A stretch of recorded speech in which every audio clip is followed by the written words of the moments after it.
The whole gymnasium went quiet the second she walked in. Not the kind of quiet that happens when someone important enters a room. The other kind. The kind that starts with a snicker from the back row and spreads like a slow leak until everyone has noticed. And everyone has made their decision. And the decision is already written on their faces before she's even reached the registration table. She was carrying a bag that had seen better years. The strap had been repaired twice. Once with duct tape, once with a strip of fabric that didn't match. Her shoes were clean, though. That was the first thing anyone who looked carefully would have noticed. Whatever else was worn or faded or held together by something other than its original parts, her shoes were clean. Her name was Yolanda Prest. She was 23 years old. She had driven 4 hours that morning from a town most people in that room had never heard of, and she had arrived 11 minutes before registration closed. The woman at the table didn't look up right away. Name? Yolanda Prest. The woman, her badge said Coordinator, Eastfield Regional Culinary Showcase, typed something slowly, then looked up for the first time. Her eyes moved from Yolanda's face to her bag, to her shoes, and back again in the time it takes to blink. You're a chef? It wasn't really a question. It was the kind of sentence that wears question marks as a costume. Line cook, Yolanda said. But yes. The coordinator typed something else, handed over a badge on a lanyard, a folder, a schedule printed on cardstock that still smelled like the printer. Yolanda took all three and found a seat at the edge of the room, near the back, and read everything twice while the other participants stood in clusters near the center, talking the way people talk when they already know each other or want to seem like they do. There were 16 competitors. The Eastfield Regional Culinary Showcase ran for 2 days. Day 1 was a timed mise-en-place challenge. Basic knife work, stock from scratch, a classic sauce. Day 2 was a full original dish, judged blind. The winner received 3 things: a trophy, a cash prize of $5,000, and an invitation to compete at the national level in Chicago. Nobody in that room thought Yolanda Prest was going to win. She could tell. She'd been able to tell things like that her whole life. The specific temperature of a room that has decided about you before you've said a word. It was a skill she hadn't asked for and had never figured out how to unlearn. You grew up in certain conditions and you developed certain senses the way animals do, the way things that have been tested learn to read the air. She read the air in that gymnasium and she understood exactly what was in it. She went back to reading her schedule. The head judge's name was Gordon Mays. He was the kind of man who walked into every room as if the room had been waiting for him and was relieved he'd finally arrived. He had been the executive chef at 2 James Beard-nominated restaurants, a fact he mentioned before anyone asked. He wore his credentials the way some people wear cologne, applied too heavily and impossible to ignore. He gave an opening address that morning. It was mostly about standards, what the judges expected, what the showcase represented, what separated, in his words, real culinary instinct from what he called home kitchen adequacy. Yolanda listened with her hands folded on the table in front of her. She didn't write anything down. The other competitors were taking notes. A few of them had actual notebooks, proper ones, not the spiral kind. She noticed one woman near the front writing in the margins of her schedule in what appeared to be 2 colors of ink. Mays finished his address. He took a sip of water. He looked out at the room. His eyes landed on Yolanda for approximately 3 seconds. Then he looked away and said something to the second judge, a small man named Devereaux, who had been introduced as a food critic from a publication Yolanda had read exactly once, in the waiting room of a free clinic 2 winters ago. She didn't hear what Mays said. She could guess. The first challenge started at 9 in the morning and ran until noon.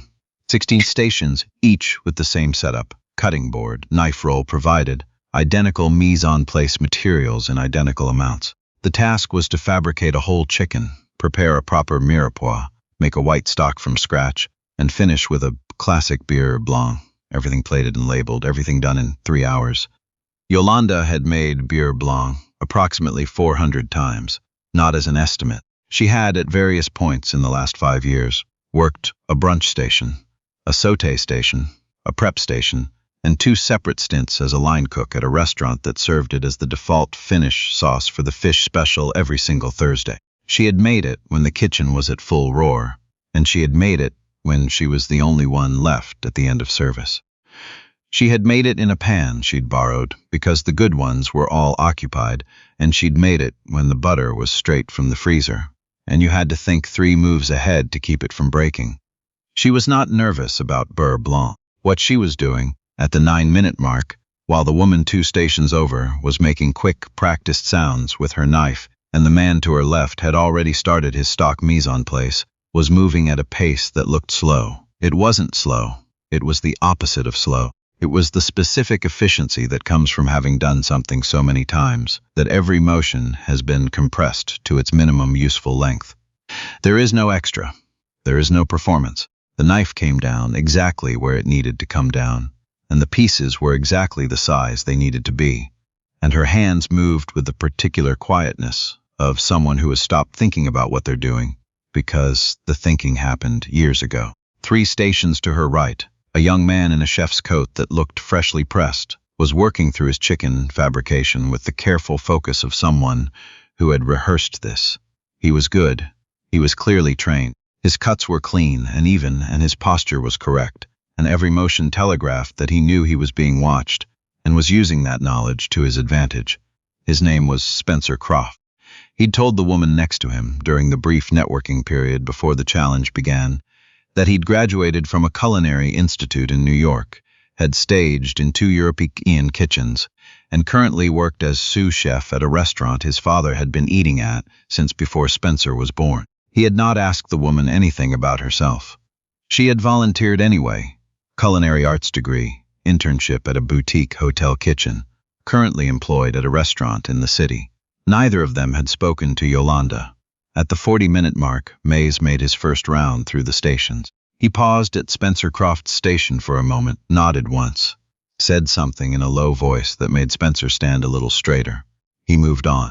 He stopped briefly at the woman with the 2-color notebook who had been introduced at dinner the night before, an event Yolanda hadn't attended because she'd been sleeping in her car, as a finalist from the previous year who'd come back to compete again.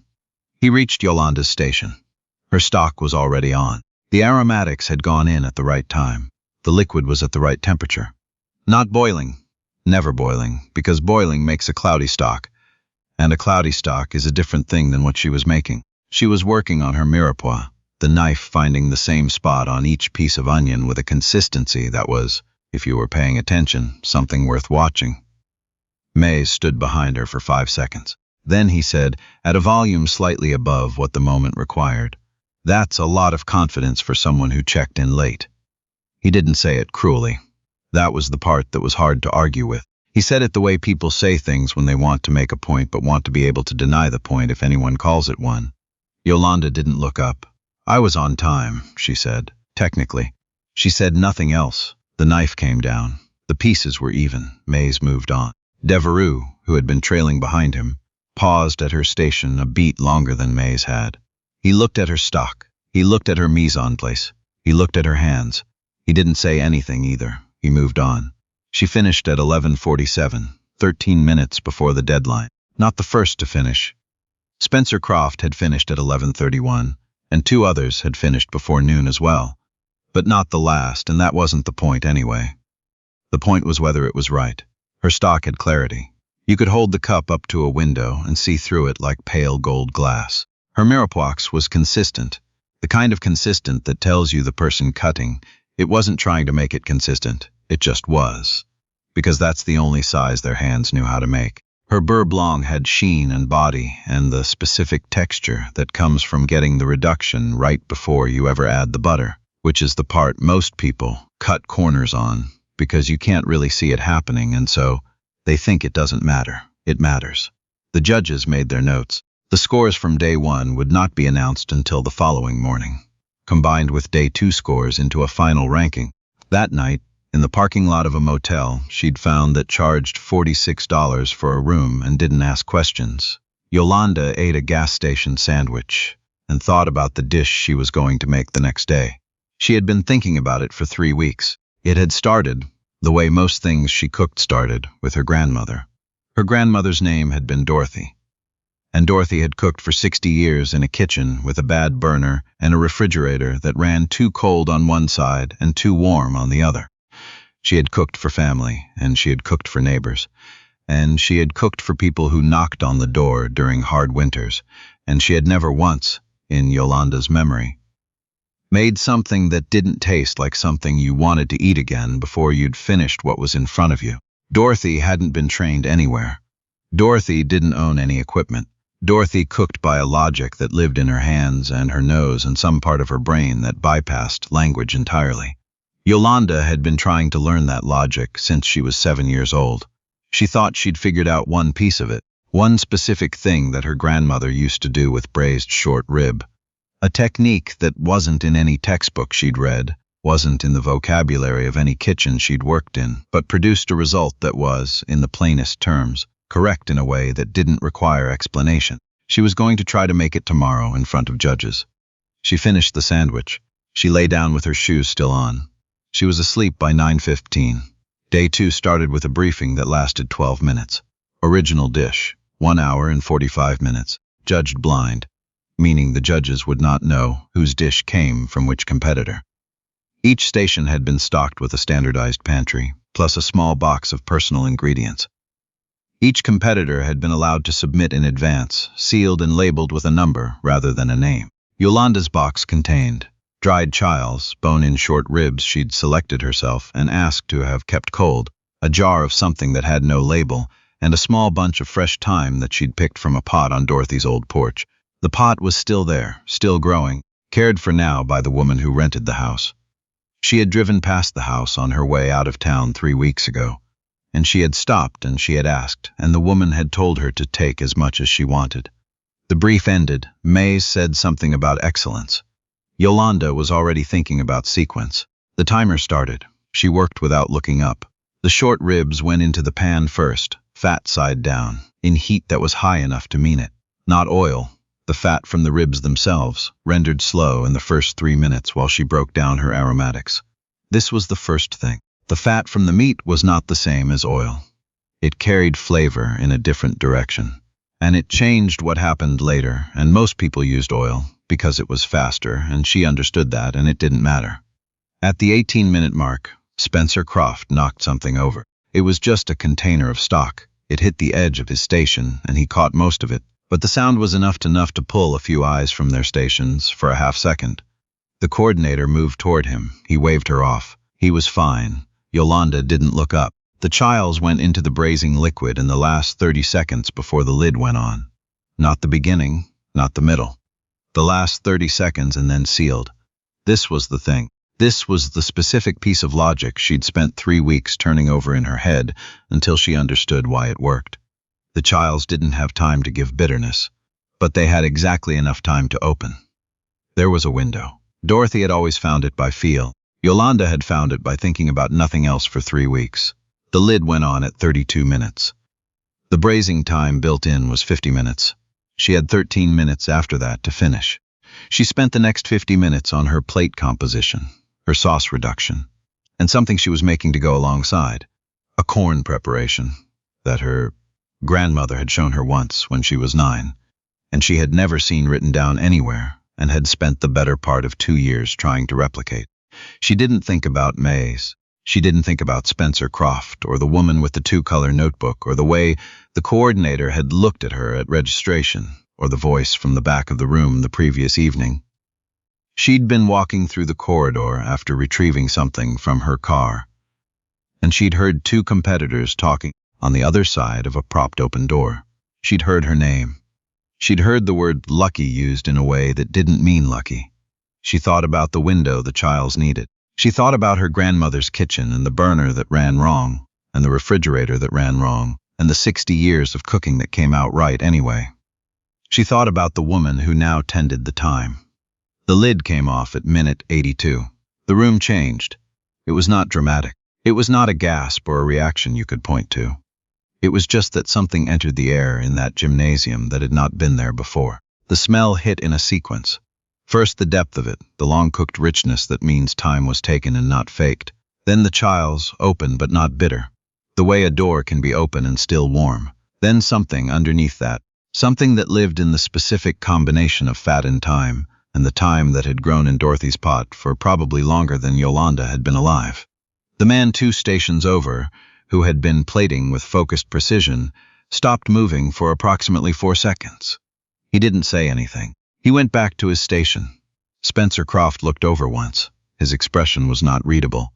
He looked back at his plate.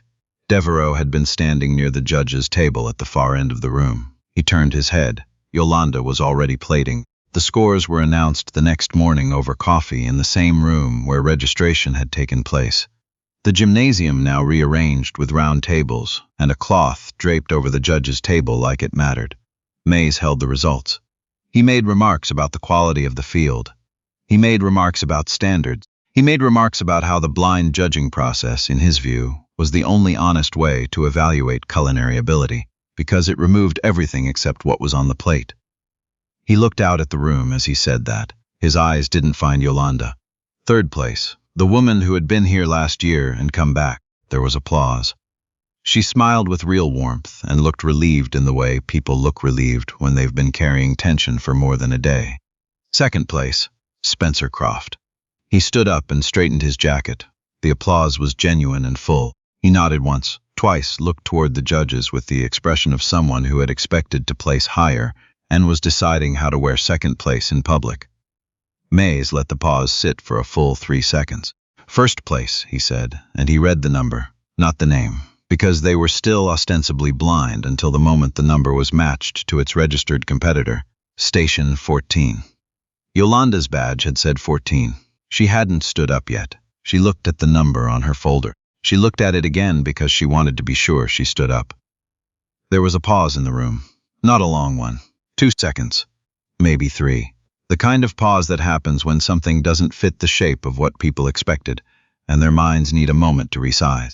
Then Cora Vale, who had placed third, and who had in 2 days said more kind words to Yolanda than anyone else in the room combined, started clapping first. The applause followed. Mays was still looking at the sheet in his hand. He had matched the number to the name. He was good at not showing things on his face. Years of professional training will do that. But there was something in the set of his jaw in that moment that Yolanda noticed. She walked to the front of the room. She shook the hands that were offered. She held the trophy. She accepted the envelope. She stood at the front of the room, and she looked out at the faces. And she thought about her grandmother's kitchen and the burner that ran wrong. And she thought about the woman tending the time. And she thought about the car she'd slept in and the $46 motel room and the 4 hours she'd driven and the 11 minutes she'd had to spare. Devereaux leaned over to Mays and said something quietly. Mays wrote something on his notepad. She didn't know what it was. She thought it might have been the name of a restaurant. She thought it might have been a number. She thought it might have been a word she'd been waiting, without quite knowing she was waiting, to have associated with her name. 3 weeks later, her phone rang. It was a number she didn't recognize, with a Chicago area code. She was standing in the parking lot of the restaurant where she'd worked for the last 2 years. In the part of the lot that got shade from the building in the late afternoon, eating lunch on a crate because the break room had a leak that hadn't been fixed since March. She answered. The man on the other end introduced himself.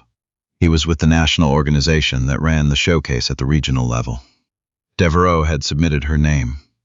The national competition was in 6 weeks. The entry was waived. There was a travel stipend. There was a category at the national level called Heritage Technique. It had been added the previous year to recognize precisely the kind of cooking that lived in families and not in textbooks. She was being invited to compete. She was standing in a parking lot eating off a crate with a lean against the cinder block. And she said yes, and the man said he'd send the details, and she hung up and stood there for a minute in the shade. She thought about Dorothy. She thought about the window the Childs needed, and the 60 years of getting it right in a kitchen where everything ran wrong. She thought about the thyme, still growing in the pot on the porch, tended now by someone who didn't even know the name of the woman who planted it. The things that grow in us, put there by people whose names the world never wrote down, they go somewhere. They don't disappear when the hands that held them are gone. They find the next pair of hands, and the next, and they keep moving forward through time the way anything real does. Not in straight lines, not on schedules, not on anyone's terms but their own. Yolanda went back inside. She had a station to run.